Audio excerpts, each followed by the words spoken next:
it difficult, you know, coming out with your first song after that break? You know, because after you haven't done it for a while, sometimes I believe that when you don't do something for a long while, you sort of get rusty to a certain extent. Did you experience that? Yeah, I did, honestly. Wow. You know, yeah, I did, because, you know, when there's a whole change, you know, there's a whole new revelation out there. So you ask yourself, are they, do you, like, people, there were a lot of people who were like, you need to do dance, or you need to do, you know, hip life and all that. So it was a bit of confusion, you know, but there were a lot of people who were talking to me, I should do what I'm good at. Yeah, so I decided I am an Highlife artist, and I have to stick to that. Because I was just going to ask you if you are moved by the current trend, and so maybe we'd want to try your hands at, you know, because lately a lot of musicians have complained. People tend to do music that, you know, sells, that gets people dancing, instead of, you know, doing the old kind of music which had,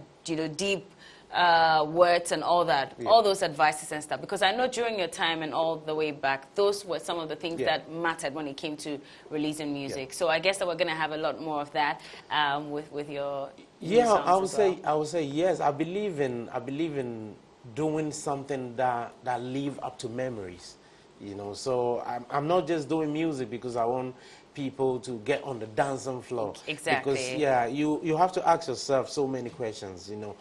At the end of the day, when your kid is, for example, let's say 18 years and pick up his daddy's song, you have to be able to say, I'm proud of my dad. My dad did something. Exactly. You know, I don't want to be doing a 6-month song where, or 3-month song where the song will be all over the place. In a year's time, people don't even remember you did something. Because I have a song I did with Achiami. That was Masanaba. I remember and that. And the song is evergreen. Timeless. Yeah. I did one with TikTok, Philomena Pitting. It's still evergreen.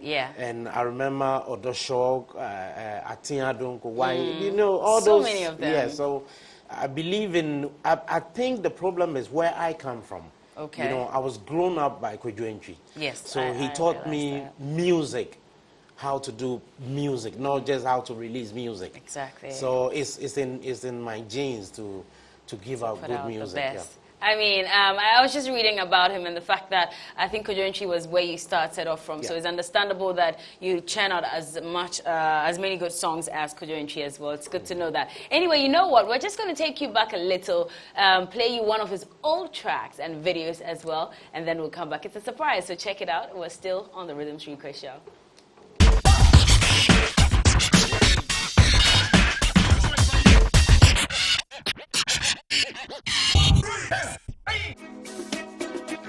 You take it. Yeah, but I mean, then it was the best. Talking about awards and stuff, you were awarded quite a number of accolades. I got Original Song of the Year, Male Vocalist of the Year. I won Album of the Year in London. Oh, wow. Artist of the Year in London as well. And Male Vocalist of the Year in London. Quite some enviable feats, if you ask me.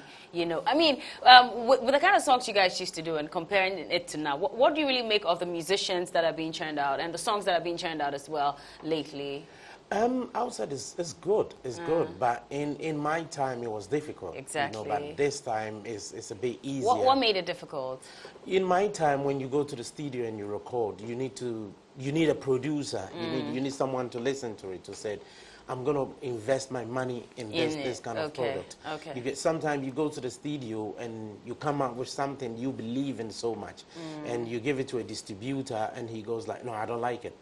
You know, but now you can walk into the studio, record the song, and tweet it, and the next minute is all over the place. But isn't that more of a disadvantage? Because that way, as much as, you know, they receive some royalties from streaming and all of that, there's not as much that they receive as compared to your time. Were you making more money then? No, they're making more money now. They are making still? They are making more money now. Because in my time, I would say, when you look at people like Dasabre, Mr. Music Man, Kwejuentri, Amachi Dede, Daddy Lumba, you know, they are the big gangs. You know, they go for the big one. But you too.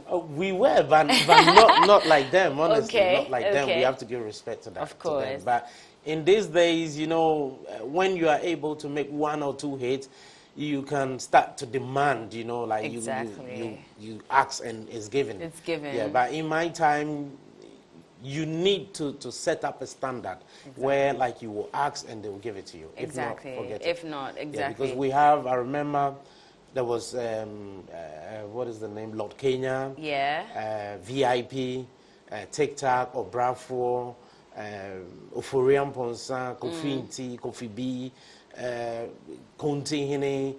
You know, it was like when you pick up, for example, Highlife, it will be difficult for you to pick. Exactly. When you pick up rap, it's really difficult to pick because there was loads of like really good guys. Yeah, so it was difficult. Is Highlife losing its steez currently?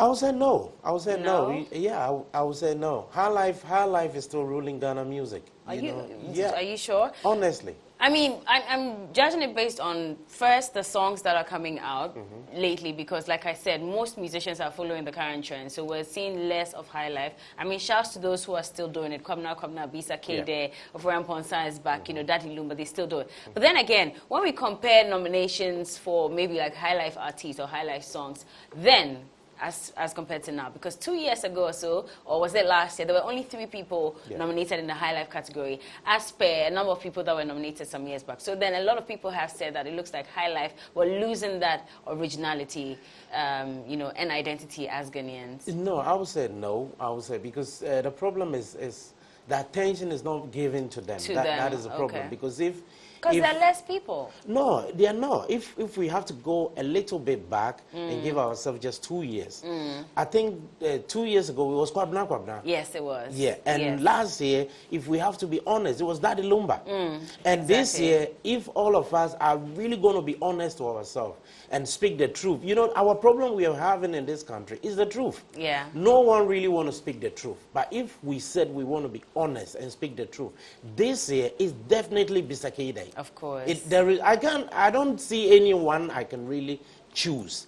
You know, so if you go back, Kwabna ruled it, I think, about 2 years ago. Last year, if we have to be honest, it was Daddy Lumba. Yes. This year is Bisake Day. Is doing well. You see, so you ask yourself, why are they not giving the Highlife artists or the Highlife music that kind of attention that is being given to the other session? It's not bad they're getting it, but of course, but not as much. Yeah, because we have what is the name, Kofi B. Yeah. When you go to Kumasi, his song is all over the place. Yeah. But he's also one very good artist. Good artist, but when there is something really happening in Accra, it's like he's not part of it. So it makes the Highlife artists reduce. Exactly. You know, that's but true. there are a lot of good guys out there, and I'm happy my brother is back. Ofori Amponsah. Yeah, you know, so what do you make of his return? I would say it's good. It's good. I was really. Were you really not happy. shocked? No, I wasn't. I knew he would come back. Oh, you knew? Yeah, I knew he would come back. So it wasn't. How did you know? Are you saying that? I mean, giving up on that aspect of his life for God was a difficult time for him?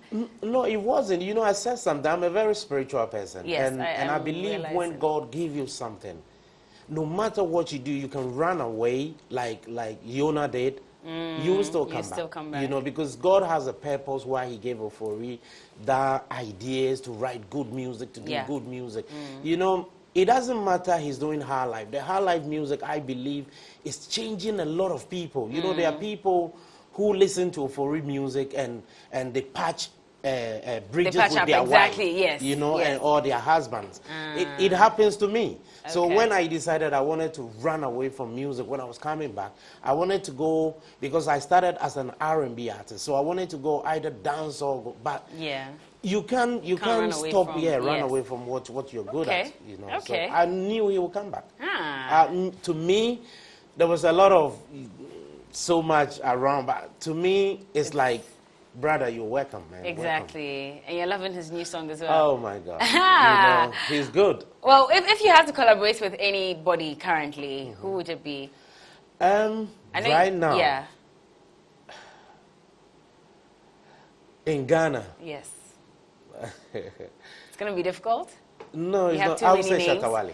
You'd want to collaborate with Shatawale? It will be Shatawale. Why him?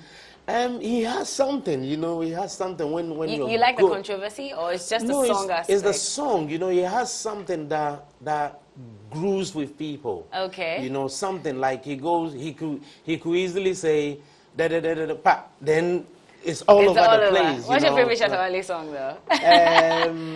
one he did for this lady, Hajia something. Oh, something. Hajia Mona. Yeah. No. Which one is that? That's Kakai. No, that's Hold Holit. It. Yeah, Hold That's It. Holit. Yeah, I love okay. that song. Oh, interesting. I love well, it. anyways, if you're waiting to find out what he has in store for you at Back in the Day concert, like I said, he is performing there alongside Akateche, Dasibre Jamina, and we're flying in all the way. We have Cisco and Drew Hill as well. It's happening on Saturday, the 19th of December at the Accra International Conference Center. He's not going yet. We'll talk about that. But before that, That's the what, like problem. my copy, someone will ask me and I'll give it and out. you just give it out. So I lose, I've lost. You need to all get them my back. copies. Yeah, I need to do that. We have to make money from them, you know. I need to go up and you know, and just go them. sell them. Yeah. Anyway, now, I mean, performing at Back in the Day concert, we all know the idea or the concept behind this, to bring back all those old memories. With you like this, I'm sure you have some very fond memories from way back. Yeah. Talking about songs, your songs have done so much in people's lives. Coming on stage on Saturday, the 19th of December, what would it mean to you to perform all these songs? I would say it's a huge concert that I'm performing on, you know, leaving the music scene for that long. So long. I haven't really performed on a stage, a huge stage. To me, it means a lot, you know. So I have to say big thanks to Empire Entertainment, big thanks to Bolare for giving me such a great opportunity, you know. But I want to tell my fans, you know, just go and get the ticket. Okay. Yeah, go and get the ticket. Because I have three things.